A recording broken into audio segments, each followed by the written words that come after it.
कर दो। प्रिय बच्चों, हिंदी की कक्षा में आप सभी का एक बार फिर स्वागत है। आज हम हिंदी की कक्षा में रसखान द्वारा रचित सवैये का पठन करेंगे। रसखान, जैसे आप जानते ही हैं, नाम से पता चलता है कि वह एक मुस्लिम परिवार से संबंध रखते हैं। उनका जन्म 1548 में हुआ था। उनका नाम सैयद इब्राहिम था। उन्होंने एक रचनाएं की प्रेम, जिनमें से प्रमुख थी प्रेम वाटिका, सुजान रसखान, और उन्होंने जितनी भी रचनाएं की उन सब की भाषा ब्रज भाषा। देखने वाली बात यह है कि एक मुस्लिम परिवार से संबंध रखने वाला व्यक्ति कृष्ण के प्रति इतनी भक्ति अचरज में डालती है। हैरान करने वाली घटना है। कहते हैं कि उनके गुरु विठल दास जी ने जब उनकी भक्ति कृष्ण के प्रति इतनी अत्यंत या इतनी अटूट भक्ति देखी तो वे उन्हें अपना शिष्य बनाने के लिए मजबूर हो गए।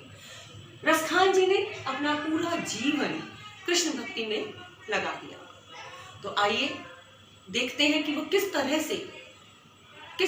से कृष्ण का सानिध्य पूरे जीवन भर में पाना चाहते हैं। पूरा जीवन क्या, वो आने वाले अगले जीवन में भी कृष्ण का ही सानिध्य पाना चाहते हैं। ये इंट्रोडक्शन है। सही बोले? कृष्ण का सानिध्य पाना चाहते हैं। तो आइए देखते हैं कि रसखान जी क्या चाहते हैं, उनकी क्या इच्छा है। और वो यहाँ कल्पना कर रहे हैं और भगवान से प्रार्थना कर रहे हैं कि मुझे अगर कोई जन्म कोई सा भी मिले तो मुझे क्या क्या बनाना, उनकी कल्पना है और भगवान से प्रार्थना भी है। तो क्या कहते हैं रसखान जी? मानुष हो तो रसखानी, बसो ब्रज गोकुल गांव के ग्वारण, जो पशु हो तो कहाँ बस मेरो, चलो नित नंद की धेनु मंझावन। अर्थात रसखान जी कहते हैं मानुष का अर्थ क्या है? मनुष्य। मानुष का क्या अर्थ है? मनुष्य। रसखान जी कहते हैं कि यदि आप मुझे, हे ईश्वर, यदि आप मुझे अगले जन्म में मनुष्य का जीवन देते हो तो मेरा बसेरा कहाँ करना? ब्रज के गोकुल गांव में, ग्वारण के रूप में, ग्वालों के रूप में मेरे को मनुष्य का जन्म देना। जो पशु हो तो कहाँ बस मेरो, चरो नित नंद की धेनु मंझावन। यदि आप मुझे पशु का जन्म देते हो तो मेरा बसेरा कहाँ करना? चरो नित नंद, जो नंद के बाबा का जो पुत्र है, वो जो रोज नंद बाबा की गायें चराने ले जाता है, तो मुझे धेनु मीन्स गाय का जन्म बना, क्योंकि उन गायों को कौन चराने जाते हैं? कृष्ण भगवान चराना चाहते हैं। वो रोज चराने के लिए पशुओं को, गायों को ले जाते हैं। तो चाहते हैं कि यदि मुझे अगर गाय का जन्म दे, पशु का जन्म दे, तो मैं अगले जन्म में क्या बनूं? गाय बनूं। किसकी गाय बनूं? नंद बाबा की। नंद बाबा कौन थे? श्री कृष्ण के पिता, है ना। तो वो कहते हैं नंद बाबा की गाय बनूं, क्योंकि श्री कृष्ण नंद बाबा की सभी गायों को चराने के लिए लेकर जाते थे। आगे क्या कहते हैं रसखान जी? पाहन हो तो वही गिरी को, जो कियो हरि छत्र पुरंदर धारण, जो खग हो तो बसेरो करो, मिली कालंदी कूल कदम की डारण। पाहन मतलब, पाहन का अर्थ क्या होता है? पत्थर। पाहन का अर्थ क्या होता है? पत्थर।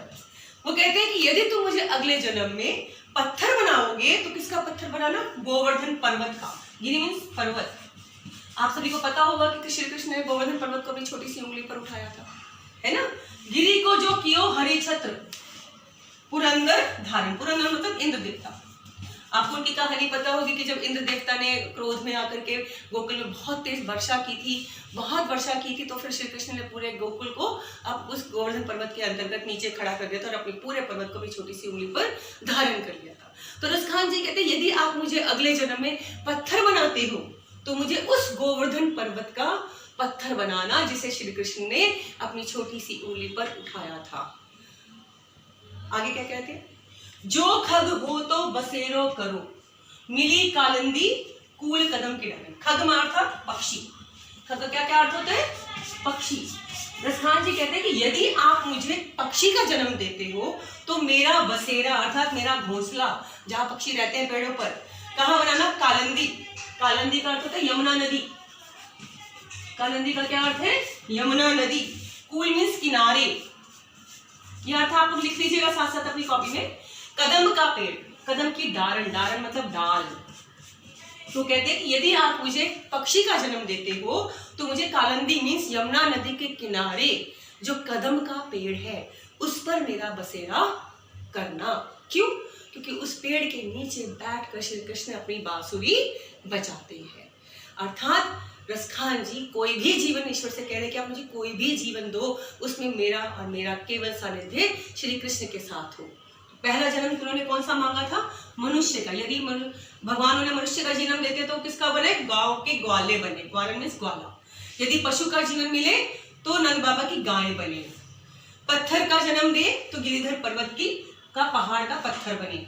और यदि पक्षी बने तो फिर उसका बसेरा यमुना नदी के किनारे जो कदम का पेड़ है उस पर बने। अर्थात रसखान जी इस जन्म में तो कृष्ण के भक्त हैं ही, अगले जन्म में भी कामना करते हैं, आराधना करते हैं कि हे ईश्वर मुझे हमेशा श्री कृष्ण का साथ ही मिलता रहे। दूसरे पद की ओर बढ़ते हैं और देखते हैं कि इसके अंतर्गत रसखान जी क्या चाहते हैं। रसखान जी क्या कहते हैं? या लकुटी अरु का मरिया पर राज तिहु पुरको तुझडा, आठों सिद्धि नवो निधि के सब सुख नंद की गाय चिराए पुरसा। अर्थात लकुटी, लकुटी का अर्थ होता है लाठी, कामरिया का अर्थ होता है कंबल, तिहु का अर्थ होता है तीनों, और पुर को तजी तजी मीन्स न्योछावर कर। आप ये सारे शब्दार्थ जो है अपने के ऊपर लिख लीजिएगा, क्योंकि जब आप बोलोगे तो आप उसको कभी हमेशा याद रखेंगे। तो कहते हैं कि यदि मुझे श्री कृष्ण की लाठी और कंबल मिल जाए तो मैं तीनों लोगों का राज उसको न्योछावर करूँ। उनकी इच्छा है, उनकी चाहत है। आगे क्या कहते हैं? आठों सिद्धि नवो निधि के सुख नंद की गाय चिराई। हमारे शास्त्रों में लिखा है 8 प्रकार की सिद्धियां होती हैं और 9 प्रकार के खजाने पाए जाते हैं। तो कहते हैं कि यदि मुझे नंद की गाय चराने का मौका मिल जाए, इसके नंद बाबा की गाय चराने का मौका मिल जाए तो मैं उसके ऊपर 8 प्रकार की सिद्धियां और 9 प्रकार के खजाने में छावर करूं। केवल मुझे नंद बाबा की गाय चराने का सुख मिल जाए। आगे क्या कहते हैं? रसखान कबू इन आँखिन सो ब्रज के वन तड़ाग निहारो। रसखान कहते हैं कि इन आंखों को सुख मिल जाएगा। कब मिलेगा? कैसे मिलेगा? यदि ब्रज के वन, वन मतलब वन जहाँ कृष्ण भगवान घूमते थे, तड़ाग अर्थात तालाब के किनारे जहाँ श्री कृष्ण बैठते थे, यदि मुझे उनको देखने को मात्र को मिल जाए, कहाँ को? ब्रज के वनों को, तालाबों को केवल देखने मात्र को मिल जाए तो इन आंखों को सुख और शांति मिल जाए। आगे क्या कहते हैं?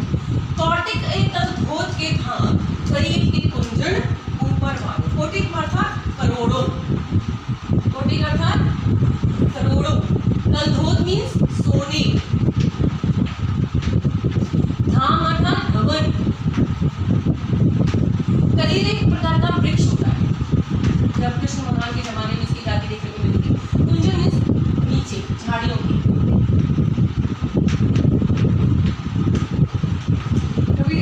रसखान जी कहते हैं कि यदि मुझे जहाँ पर कृष्ण भगवान जिन झाड़ियों के नीचे बैठा करते थे, बातें किया करते थे, उन वनों में करील की कुंजन के वृक्षों के नीचे बैठा करते थे, यदि मुझे उनको देखने मात्र को मिल जाए, यहाँ मुझे रहने का मौका मिल जाए तो मैं करोड़ों सोने के भवनों को उस पर न्योछावर कर दूं।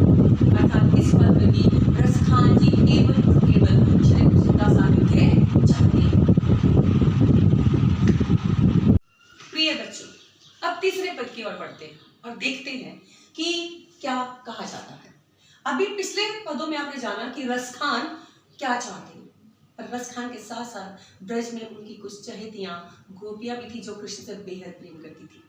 तो इस पद में हम देखेंगे कि 2 गोपियां आपस में बातें कर रही हैं और वो क्या कहती हैं। क्या कहती हैं?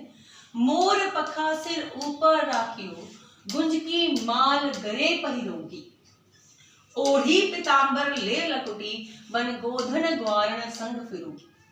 अब गोपियां क्या कहती है?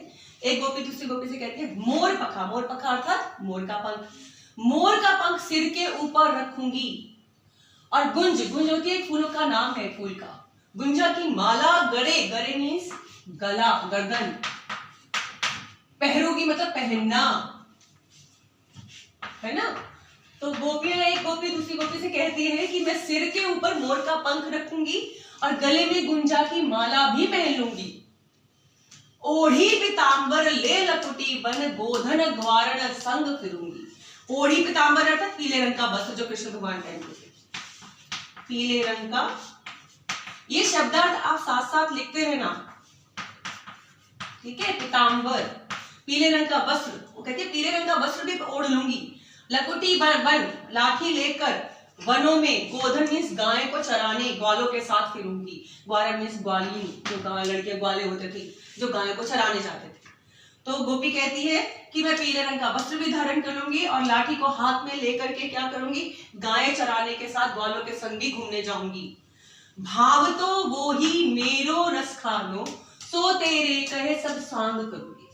वो रसदान के कहते हैं कि गोपियां कहने कि भाव तो मीन्स जो भाव, जो रूप अच्छा लगेगा, है ना, वो सारे स्वांग, स्वांग मतलब पूरा रूप धारण करना। आप देखा जन्माष्टमी में छोटे छोटे बच्चों को हम कृष्ण बना देते तो उनका रूप धारण करते हैं।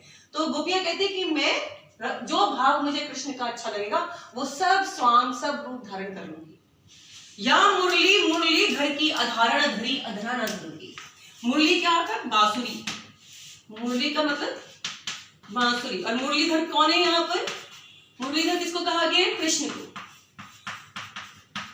कि मुरलीधर की अर्थात कृष्ण की मुरली मीन्स बांसुरी को अधरण धरा, अधरण मतलब होठों पर नहीं धरूंगी, धरूंगी मतलब रखना।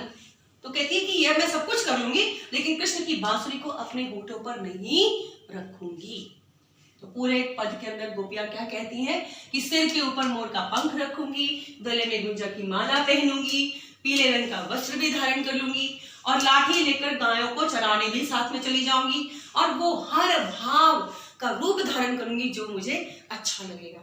लेकिन कृष्ण की मुरली बांसुरी को अपने होठों पर नहीं धरूंगी। क्यों नहीं धरूंगी, क्योंकि वो बांसुरी को अपनी सौतन समझती हैं, वो उसे ईर्ष्या करती है। क्योंकि जब कृष्ण बांसुरी बजाते हैं तो सारी पूरा ब्रज, पूरी प्रकृति अपनी सुध-बुध को बैठती है और गोपियां जो है मुरली से, कृष्ण की बांसुरी से ईर्ष्या करती है। प्रिय बच्चों, अब हम अंतिम पद की ओर बढ़ते हैं। देखते हैं गोपियां क्या कहती हैं। कानन दे अंगूरी रहिबो, जबहि मुरली धुनी मन बजे है, मोहिनी तानन रस खानी, अटा चढ़ी गोधन गेहे तो गेहे। अर्थात अभी हमने पिछले पद में पढ़ा था कि श्री कृष्ण की मुरली की बांसुरी की धुन गोपियां नहीं सुनना चाहती। तो क्यों नहीं सुनना चाहती, जैसे मैंने पिछले दोहे में बताया था कि वो उसको अपनी सौतन समझती है, वो उससे ईर्ष्या करती है। तो क्या क्या कहती है कि मैं जब कृष्ण, कानिन मतलब कान में, कानिन का अर्थ क्या है, कान में, अंगुरी अंगुली, ठीक है। रहिबो जब मुरली धुनी मंद बजनी हो, वो कहती हैं कि जब श्री कृष्ण अपनी मुरली की मंद मंद धुन बजाएंगे तब मैं क्या करूंगी, अपनी कानों में उंगली डालूंगी, मैं सुनूंगी नहीं। क्यों नहीं सुनेंगी, क्योंकि कहते हैं कि जब श्री कृष्ण अपनी मधुर तान बांसुरी के द्वारा बजाते थे तो पूरी गांव के लोग, पशु पक्षी, प्रकृति, पेड़ पौधे, सब लोग अपने काम वाम छोड़ करके उनकी धुन में बह जाते थे। तो गोपियां तो अपनी सुध-बुध खोना ही नहीं चाहती, वो तो कृष्ण से प्रेम करती हैं। तो कहते हैं कि जब श्री कृष्ण अपनी मधुर धुन बजाएंगे बांसुरी की तो मैं क्या करूंगी, अपने कानों में उंगली डाल लूंगी। मोहिनी तानन रसखानी, अटा चढ़ी गोधन गहे तो। और जब श्री कृष्ण, रसखान जी कहते हैं कि अटा मीन्स अटालिकाएं, जो आपका अटालिकाएं, अटारी जिसे बोलते हैं, जिसे आम बोलचाल की भाषा में छज्जा कहते हैं। छज्जे पर जब चढ़ के श्री कृष्ण गोधन गाएंगे, गोधन मतलब गायों को चराने के लिए गोधन गीत, फोक संगीत जिसे कहते हैं, फोक मीन्स लोकगीत जिसे कहते हैं, वो बजाते हैं, तो मैं उसको सुनूंगी ही नहीं। श्री कृष्ण कितना ही अटारी पर चढ़ के गोधन गा ले। तेरी कहो सिगरे ब्रज लोगे, काल ही कहो कितने समझायो। तेरी मतलब बोलना, चिल्लाना। ब्रज के लोगों से, ब्रज लोगे मीन्स ब्रज के लोगों से मैं जोर से चिल्लाकर कहूंगी और कोई मुझे कितना ही समझा ले। क्या समझा ले कि माई रे वे मुख की मुस्कानी, संभारो ना जेहे ना जेहे ना ही जाएगी। अब कोई मुझे कितना ही समझा ले, मैं ब्रज के सब लोगों से चिल्लाकर कहूंगी कि मैं श्री कृष्ण की मुस्कान, जो चेहरे की सुंदर मुस्कान है, उसको देख करके अपने आप को वश में नहीं रख पाती, है ना। कृष्ण की बांसुरी की मधुर तान सुनकर तो सब सुध बुध खो बैठते हैं, उसके लिए तो मैं कानों में उंगली डाल लूंगी। लेकिन श्री कृष्ण की जो मुस्कान है, जो सब सुंदरता है मुस्कान, उसको जब मैं देखती हूँ तो मैं उनकी ओर मोहित या उनकी तरफ आकर्षित हो जाती हूँ और मैं अपने आप को वश में नहीं रख पाती। माई देव मुख की मुस्कान, अर्थात हमें आपने देखा कृष्ण भगवान को श्याम सुंदर कहा जाता है क्योंकि सभी देवता में सबसे सुंदर श्याम सुंदर ही है। तो कभी ध्यान से देखो, आपने वृंदावन में देखा होगा श्याम सुंदर को, एक पर्दे वाले वृंदावन में है, पर्दा हटाते हैं दर्शन कराते, पर्दा हटाते दर्शन कराते, तो ऐसा माना जाता है कि जो उनको एक नजर भर के देखता तो श्री कृष्ण अपने भक्त के साथ ही चल पड़ते हैं। तो कहती मैं उनकी मुस्कान को देखकर अपनी तरफ आकर्षित, उन पर मोहित हुए बिना नहीं रह सकती। ना जई नहीं रह सकती, नहीं रख पाऊंगी। ना जई मतलब नहीं रख पाऊंगी। तो यहाँ पर गोपियां कृष्ण के प्रति प्रेम को दर्शाती है। आपने देखा रसखान द्वारा रचित सवाइयों को। इस पाठ से संबंधित आपके पास जो भी समस्या हो आप मुझे व्हाट्सएप पर कॉल कर पूछ सकते हैं। और हिंदी की अगली कक्षा में हम इस पाठ से संबंधित प्रश्नोत्तर एमसीक्यू का हल करेंगे और आपकी समस्याओं का हल करेंगे। अगली कक्षा तक के लिए धन्यवाद।